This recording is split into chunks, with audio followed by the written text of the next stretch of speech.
राजनीति में महिलाओं की भागीदारी को मान्यता नहीं दी जा रही है। महिलाओं को बोलने का मौका नहीं दिया जा रहा।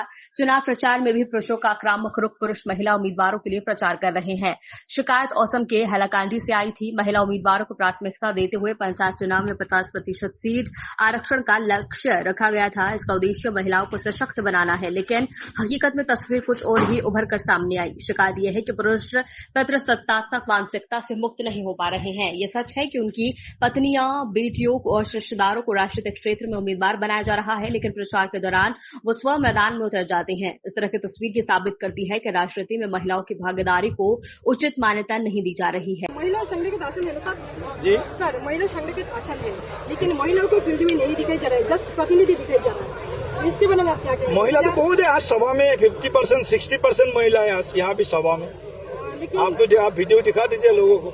60% पार्टी हमने देखिए, आप बीजेपी का पार्टी आप देखिए, हमने 325 जिला परिषद लड़ा है और उसमें 179 327 में 179 केवल जिला परिषद कैंडिडेट महिला का है।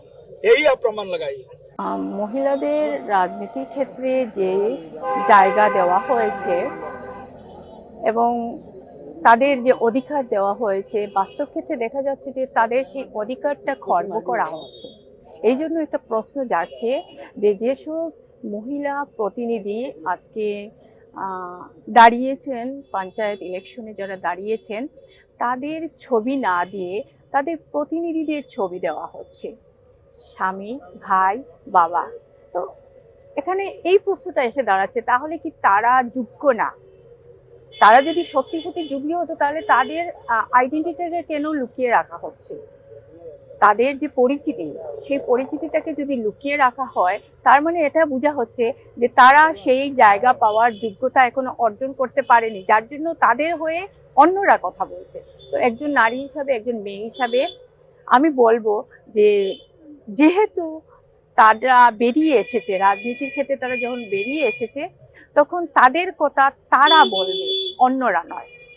আর যদি বলতে না পারে তাহলে সেটা প্রমাণ হবে যে তারা তাদের সেই ক্ষেত্র যেখানে তারা এসে দাঁড়িয়েছে সেটার যোগ্যতা তাদের নেই। এখন ধর্মের নামে, পর্দার নামে মেয়েরা কথা বলতে পারে না, এই ধরনের ধারণার বশবর্তী হয়ে যদি মেয়েদের সরিয়ে রাখা হয়, তাহলে আমি বলবো এটা মেয়েদেরই লজ্জা, এটা আমাদের সমাজেরই লজ্জা। কারণ নারীর মধ্যে সেই শক্তিটা রয়েছে যে শক্তি সে সবকিছু করতে পারে। একজন নারী সে যেমন দুলনা দুলাতে পারে, তেমনি সে পৃথিবীও শাসন করতে পারে। আমাদের সমাজকে এটা জানতে হবে, বুঝতে হবে, এবং বিশেষ করে নারীকেই সেটা বুঝতে হবে যে নারী তার নিজস্ব একটা জায়গা আছে, নিজস্ব পরিচিতি গড়ার মতো শক্তি তার মধ্যে আছে।